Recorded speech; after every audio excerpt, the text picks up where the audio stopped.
Success of an entrepreneur. We've raised the bar. Learn firsthand from successful business owners and create your own path to success. I'm going to show you how great I am. It's time to hit the road to growth with team lead of the Enriquez Group, Realtor Vinny.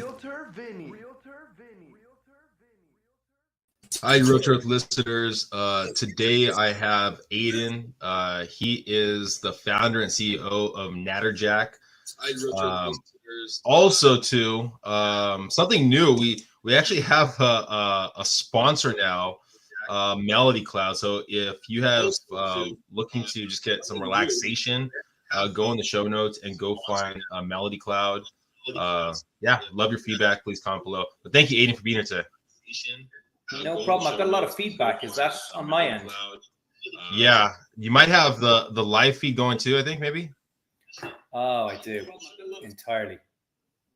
Sorry for that. No, all good. All right. Yeah, like a nightclub. Yeah, amazing. Yeah. Oh man, I haven't been one of those for a while. Gosh, man. No, it's been a while for me too. So yeah, your Irish whiskey brand. So I'm guessing you're from Ireland. Yeah, I'm from Dublin. I was born and raised. Well, I was born in the UK, but I was spent most of my life living in Dublin before I moved to London to get a job in finance after I did a master's and worked there for kind of 15 years, and then started Natterjack. When we launched in early 2019. So were you a big drinker, or what made you into getting that field?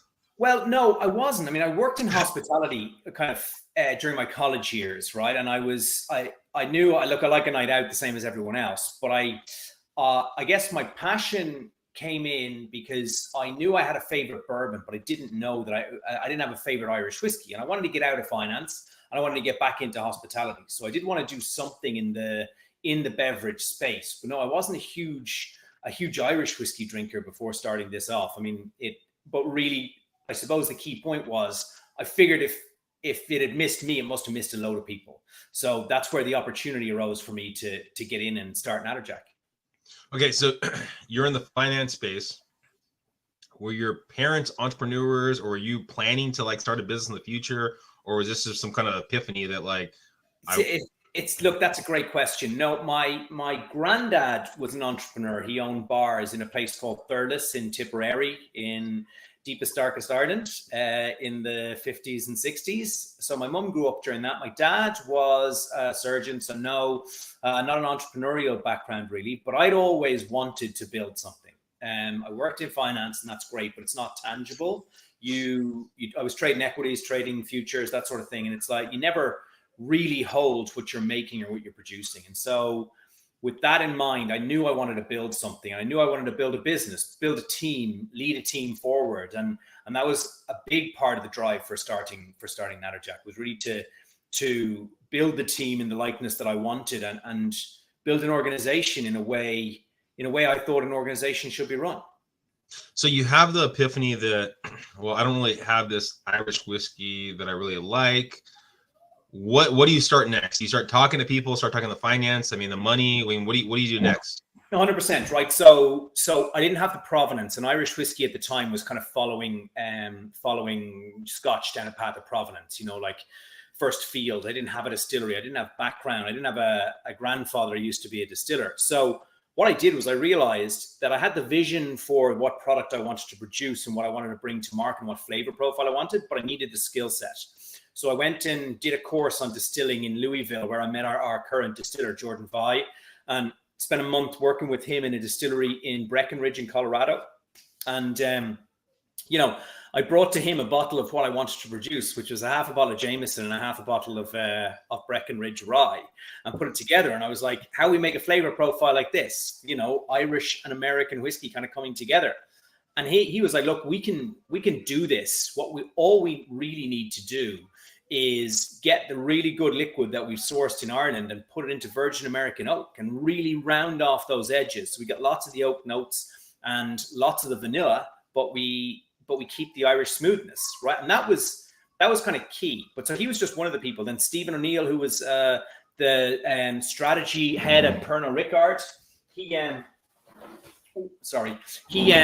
he was kind of helped me build out the strategy of the business. So what are the next steps we have to do in relation to growing and scaling, and that was a huge part of it as well. And then we had to work on the marketing side. We knew we had the toad, but we needed to know what story people were going to care about. What story did we want to tell, and we had to build that out.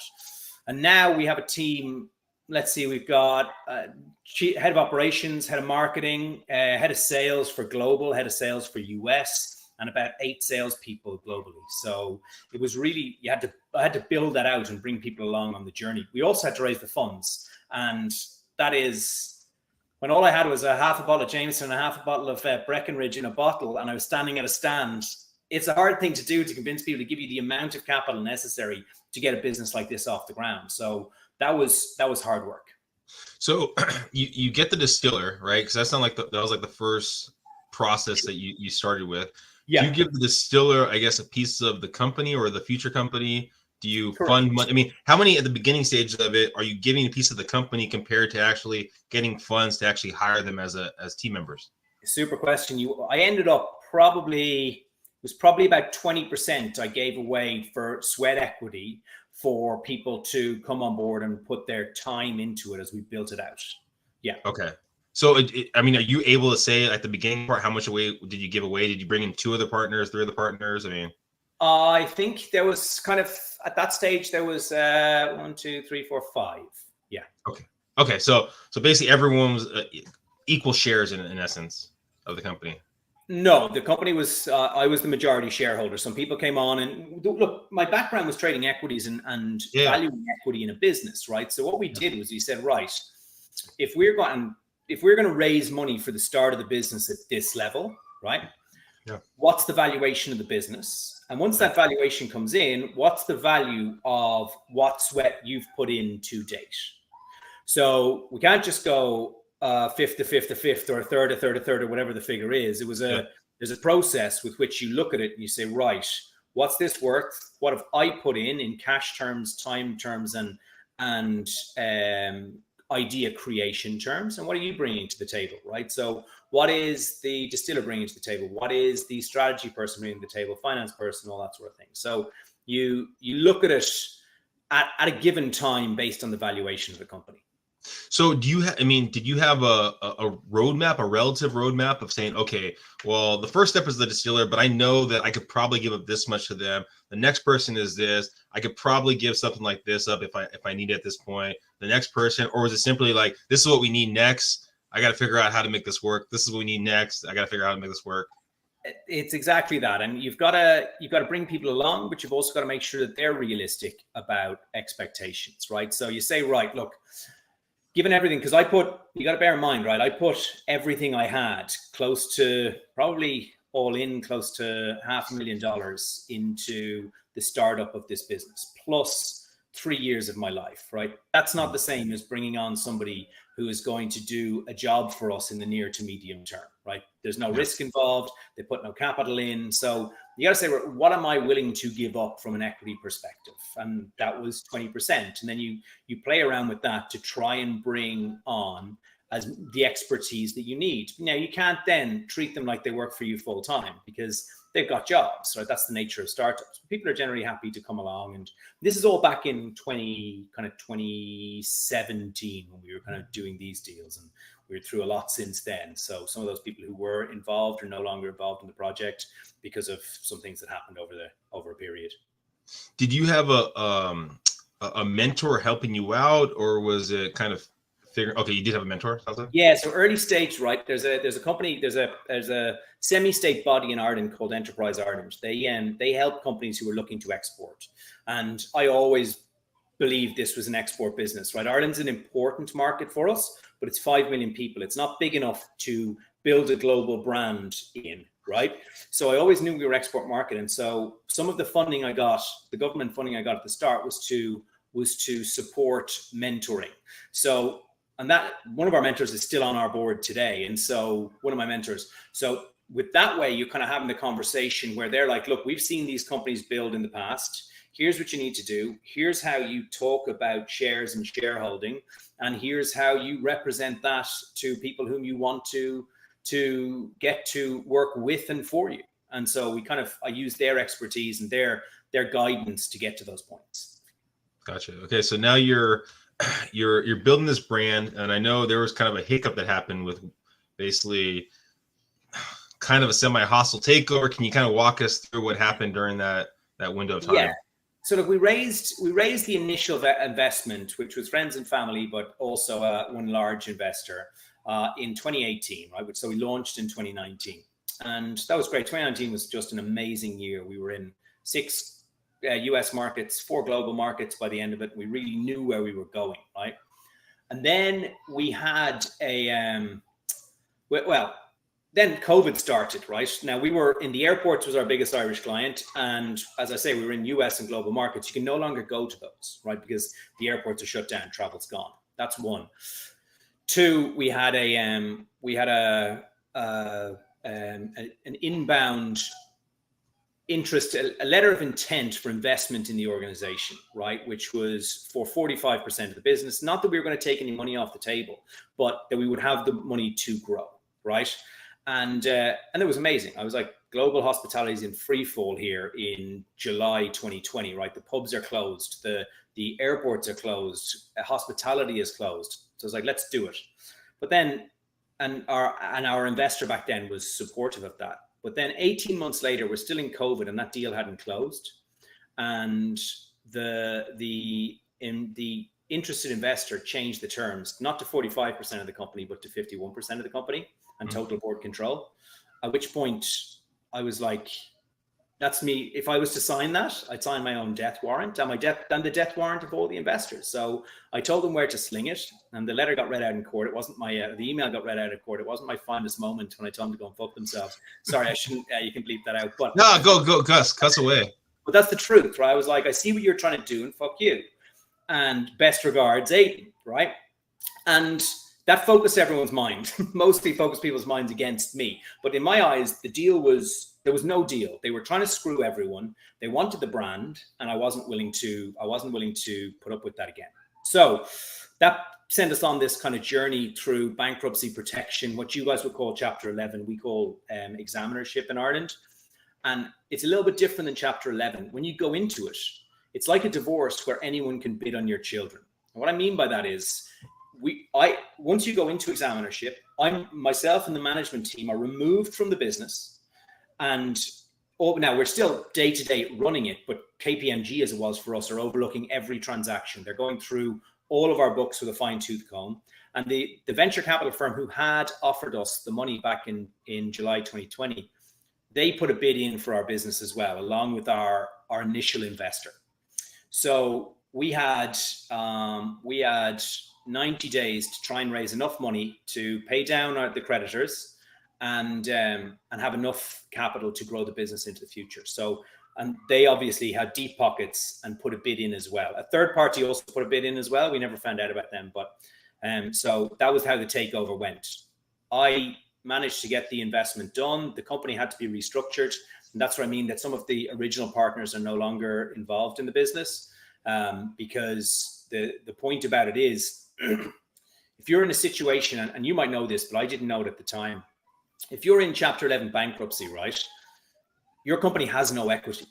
So at that point, everyone in the restructure who had equity before Chapter 11 or examinership goes to zero on their investment, myself included.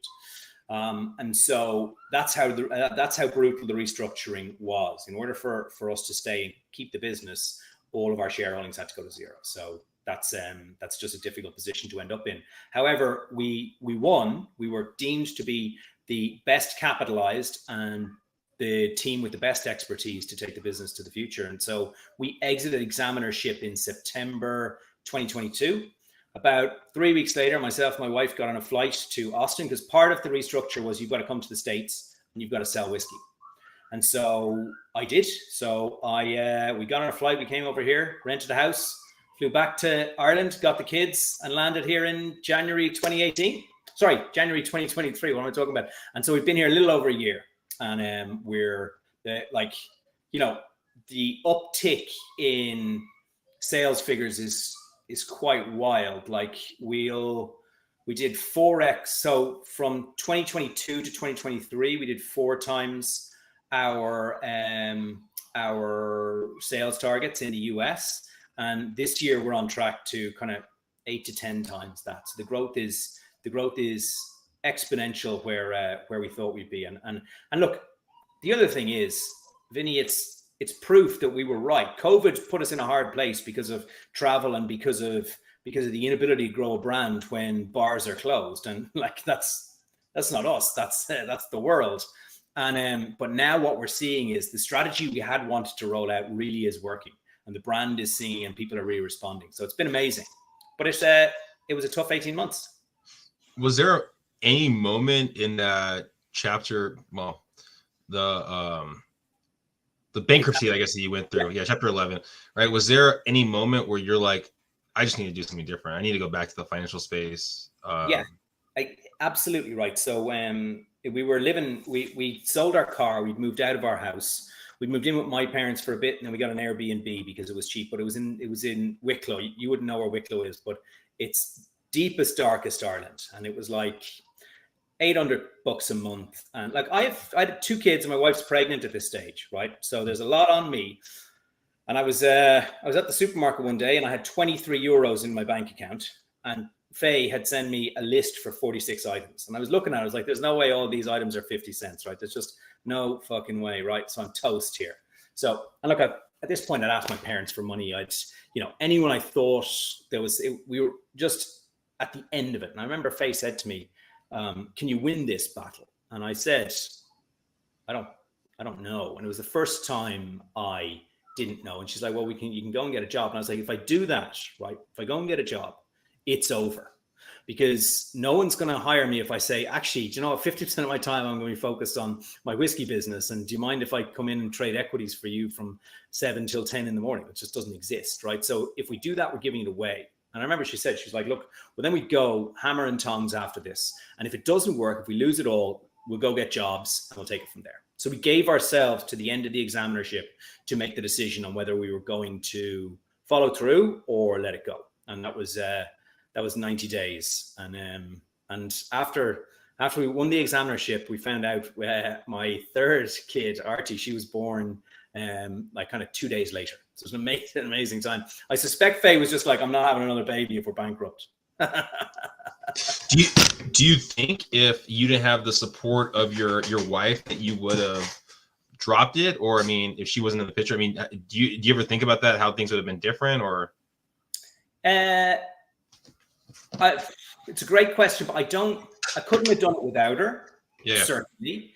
She never asked me to stop, which was amazing. I don't know what would have happened had she asked me to, because I firmly believe, but look, people were trying to take something off us, and people with big industry expertise, right, and deep pockets knew what we had value. And so I was like, I'm loath to give that up just because they're bigger, right? Like, and I get big fucks little, like, I understand all that, but like, if someone's trying to take something off you, it means it has value. And I was always able to tell that story correctly to Faye to a level where she never said, look, will you stop it? I'm sure she thought it, but she never said it. I mean, and I don't know if it's just something you see more now because of social media and things like that. Because I know I've seen Trump back in the day, he had a vodka brand. I mean, but it seems like more celebrities have stakes in liquor companies these days. And I don't know if that's true or just kind of just perception of it. What are your thoughts on that, I guess?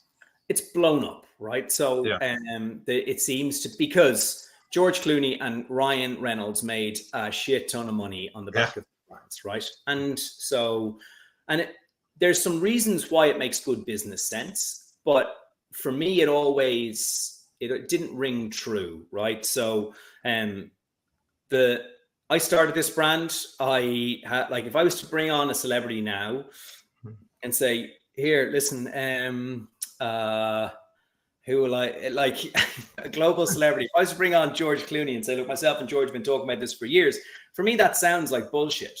And like, if it's just celebrities like making money on the back of it, cool, I don't mind it, but people can do whatever they want. But if it's true authenticity, and that is what's always worked really well in spirits, is authenticity. If you want true authenticity, I'm not sure that Matthew McConaughey's tequila is for you, but people like different things for different reasons, and so we like that what we do. We're not constrained by a celebrity's image of themselves, because if you want to do a fun campaign where you break some rules and you have a celebrity attached, it's going to be hard, because they're not going to want, they don't want me going in and smashing bottles in Total Wine and More in Florida to make it. Now, that's not something I'm doing, but do you know what I mean? Like, you're constrained by your campaigns because of whom that celebrity is. And so for us, it doesn't work, but it has worked for others. But with this growth that you're doing currently, do you have, I mean, something you could put your finger on of why you've been able to expand so much in the U.S.? Is it connection with bars? Is it simply just the taste is so strong? I mean, what do you think the secret sauce is? So what's kind of wild is our global growth is much higher than our growth in the US. So this year we'll, like, from a figures perspective, from a case numbers perspective, right? So like South Korea is huge for us. China's huge. Germany's huge, right?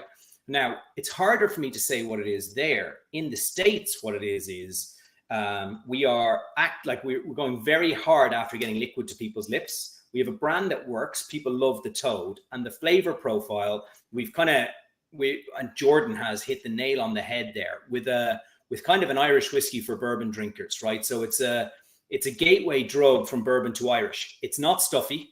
The price point is, like, we're $34.99 on the shelf. Like, that is an approachable price for a bottle of Irish whiskey. Then the Toad is great fun, and to be honest with you, I got into drinking because drinking's great fun. I didn't get into drinking to make myself sound cool in a bar. Like, a Natterjack is crack. It's fun. Crack in the Irish sense of the word, obviously. It's great. But what's worked well is telling a simple story and bringing people along, having fun with people. You said that Jordan is based out of the U.S., right? So is that where it's distilled, or is it still in Ireland? No, it's all distilled in Ireland, 2 hours north of Dublin. But Jordan does our blending, our flavor profiles, all the aging and everything like that. So he works currently in Mare Island in San Francisco for Savage & Cook, but he works with us as well. He's a shareholder in the business. And whenever we need to go and do any distilling in Ireland or blending, he gets on a flight and I meet him there. So this is about a long time ago, so I'm probably going to butcher this stuff. But I know there's like communities that are really big in distilling outside of Dublin. I took some tours back in the day. Oh yeah, yeah, pretty fun. I mean, so is it a popular area that you're distilling in, or is it like? So our whiskey's distilled for us in Dundalk, which is 2 hours north of Dublin. Okay. It's a very big distillery up there, and they distill and finish to our recipe. And then, we do all the finishing, but they do the distilling for us. So we don't. Ours is it's sourced product. We don't distill ourselves because we priced up building a distillery, and it's like probably costs you somewhere between 6 and 10 million. And you need sales in order to justify a build like that. You need a brand that's doing serious numbers, and we weren't. Now, we had it in place before COVID. We had financing in place for a site in Kilmacthomas, but COVID meant that financing was no longer there. So we pivoted and went a different direction. Do you ever envision of building a distillery yourself and then doing it yourself? I mean, is there? Yeah, definitely. Right. So what made me fall in love with this business is I was with a friend in Detroit, and we walked into the Two James distillery in Detroit, and what the smell, the environment, the energy in there was amazing. So it is very much in my mind to build a distillery.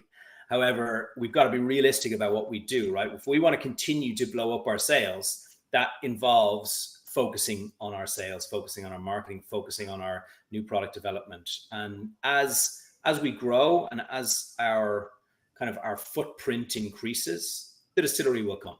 It's just probably a few years away at the moment. Is it? Do you envision that it's going to be something like a more of an event like the Guinness factory is out in Dublin, right? Where it's kind of an event to kind of see the process, get a definitely. Like if we were to do, what I always thought would be amazing would be to do a Willy Wonka style thing, right? Oh, wow. The schnozberries taste like schnozberries, right? So you go in and you touch the water and you can play around with it and really get into how that would be. That's kind of how I envisage it, right? Distilling is a very technical and serious business, but like, I think you should be tasting every aspect of it and enjoying and learning every aspect of it as you go through and really have some fun with it. Be that blending, be it making chocolates, whatever it happens to be. Yeah, definitely. So if we were talking in 5 years from now, where do you see, I mean, besides having this distillery, what other avenues do you plan to grow into? Are there going to be other pillars of Natterjack whiskey? I mean, what do you envision 5 years from now? 5 years from now, what would success to me would look like, right? Some class of a home in the US, and what I mean by that is somewhere I can take people and engage with them on a Natterjack level. Now, that you can't have the distillery here because it has to be distilled in Ireland, but some kind of a bricks and mortar home here where people can see the process and meet us as a team. Where that is or what that looks like, I'm not really sure yet. On a footprint in 5 years, we're getting towards nationwide distribution in the US now. I want to have that solidified. I want to have a lot of chain representation. And then on a global level, I'd love to be in South America, and I'd love to deepen our impact in Asia. We've had an incredible run with South Korea and with China. We're looking at new markets being India, Australasia, Indonesia. And then South America is the sleeping giant of Irish whiskey. I'd really love to work out a way to get the toad to South America, and we'll endeavor to open up those markets as the next few years roll on. I feel like I know the answer to this question, but I'm still going to ask it because maybe you could blow my mind if I'm wrong. So I know like Coca-Cola, right? They make it a little more sugary, I guess, for Mexico, right? Mm-hmm. They have to make it a little because that's the palate there. Does whiskey, does alcohol, does spirits ever get changed slightly based off of the country? Yes, but not maybe in as manipulative a way as that. So there's no way that we would make Natterjack Blend 1 as we know it and then do the flavor profile slightly different for Mexico as opposed to the Philippines. So no, we wouldn't do that. But what we would do is if we look at a market and they say, right, in our market, 15-year-old whiskey commands a premium of X. Can you craft something in the 15-year-old? Now, we don't have a huge amount of 15-year-old stock, but we've got some, but we would work with our distributors there if we saw an opportunity. However, it would mean having an age statement. We've never had an age statement before. So there's some messaging questions to kind of get over the line there, but we wouldn't alter our recipe to go into a new market. No, I don't think so. Not at this stage. Does that ever happen in spirits or no? Is that no go? I suspect it does. I've never heard of it, but I suspect it does. I mean, spirits is the same as anything, right? Like if your ice cream needs a bit less sugar for this market, well, you put a little bit less sugar in it or more as the case may be. I thought the Mexican Coke thing was non-fructose corn syrup as opposed to cane sugar. Maybe that's what it is. I just know. I mean, it's sweeter. It's sweeter, definitely. Yeah, it's a big thing in Texas. Like when you, it's really good. Yeah, so we look out for it when we can see it, when we can find it. Well, thank you, Aidan, so much for being on the platform. If people are looking to get more information about the brand, where it's sold, maybe for a future distillery, what's the best way of them kind of following the journey? Natterjack.com is there. Instagram is at Natterjack Irish Whiskey. And if anyone orders, we got direct to consumer where you are in California and where I am across the US through our website. And if they put in Aidan Special as a discount code, they'll get a discount, which will cover shipping and a little bit more. And any support is greatly appreciated. But thank you for having me on. No, I appreciate it. I'm going to finish off one last question. Oh, before I get the last question for people listening, again, go in the show notes for Malady Cloud on the show notes of it. All right, Aidan. So if someone was listening right now and they have aspirations, a dream of building their own spirit, right? Besides telling them you don't want to jump into this business, what kind of mistakes do you think you made looking back at your journey to now? Okay, so really interesting, right? I think one mistake I made was when this was just an idea in 2016, I didn't try and get a product to market, right? I used my capital to build relationships, to build out the brand, all of which was really important. However, when it came to finding investors, one of the things was, have you gotten it to market and how's it sold? Because getting a product to market is actually, even a whiskey, there's 14 moving parts on each bottle of whiskey we have, right? Now, David in Ireland manages that incredibly, but that's not my background. I didn't know anything about that. So actually getting a product to market is incredibly hard. And our biggest ever order in 2019 was to China, and we'd hand dip the tops of the bottles with wax, but we hadn't put a PET closure on them, right? So then we stick them in a container, ship them to China. Amazing. It goes through the Panama Canal in the middle of summer. The wax melts, the whiskey expands, blows up. We lost all of the whiskey on its way to China because shipping whiskey, like shipping things, is a complicated business. And that's not something I knew anything about. And we managed to turn into an incredible opportunity, because when our Chinese importer said, look, will you cover the cost of this? I said, I will, if you'll triple your next order. And they said, okay. So we got out of it that way. But I would have brought a product to market quicker. But probably more important, Vinny, not all money is good money, right? In startup businesses, if you're getting outside investment, you're going to need their support, both strategically and financially. I couldn't have foreseen that there was a pandemic along the way, right? I couldn't have foreseen that, and I didn't have support then when things got very tough towards the end of the pandemic, and so money is good. Good money is better than money, and you need to be realistic about how long things take and how expensive things are, because it's always twice as long and twice as expensive. That's like construction too, guys. that's the pain of it. However, it's the best thing I ever did, right? I wish I'd done it earlier. I wish I'd given up finance and gone, but it sent us on this incredible journey as a family, as people, as you know, and it's made me a better person. And so if anyone's thinking of it, go and do it, right? Because that's the hardest thing, right? You'll know from starting your business, right? It's the hardest thing are those first few steps. And that's a bit cliche, right? The hardest part of the walk is no, but actually go all in. You have to commit. Don't do it for 2 hours at the weekends for 4 years, because at the end of it, you won't leave what you've been doing, the security plan. And good things don't come from places of comfort, from comfort zones, right?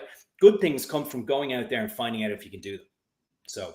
Oh yeah, I mean, I've had a variety of people on here. Some people just jump; they get the idea, they just jump. Other people, 15 years in the making to finally actually make it, or they have to get fired to actually make it. End of the day, if you jump all into it and you really, really try, you're gonna find a way to succeed. And it was a guy who I met in Chicago, right? Really nice guy. He didn't eventually invest, but he said he was really close to, but another opportunity came up. But one of the questions he asked me is do you need this to work? Your background's finance. Is this just you on a journey? You're going to make some whiskey. It'll be great. And no, I needed it to work. And you asked an interesting question about would I have stayed in it without a family, without my wife's support and all that. It meant more when we were going through that, and I had mouths to feed. And I have people relying on me. It meant I was more savage. It meant I was more I was up for the fight, and I never lost my desire to win. I never took my eyes off my desire to win. And I think, interestingly, our current investors asked me while they were evaluating the investments, are you going to have anything left after this fight? So going to be, because this is big, right? You've lost almost everything, right? Is there anything going to be left on Tuesday? If we invest on Monday, is there anything going to be left on Tuesday? And I was like, watch me prove everyone wrong. And they were like, okay, we're in. It was amazing. Yeah. Well, thank you again, Aidan, for being here. Hopefully everyone got some great nuggets. Also, side note, if you have any real estate needs in San Diego, please go in the show notes too. But before that, go to Natterjack, go in the show notes, and come on, who can't enjoy a nice Irish whiskey? Thank you guys. Please subscribe, please share, and go find Aidan. Bye, everyone.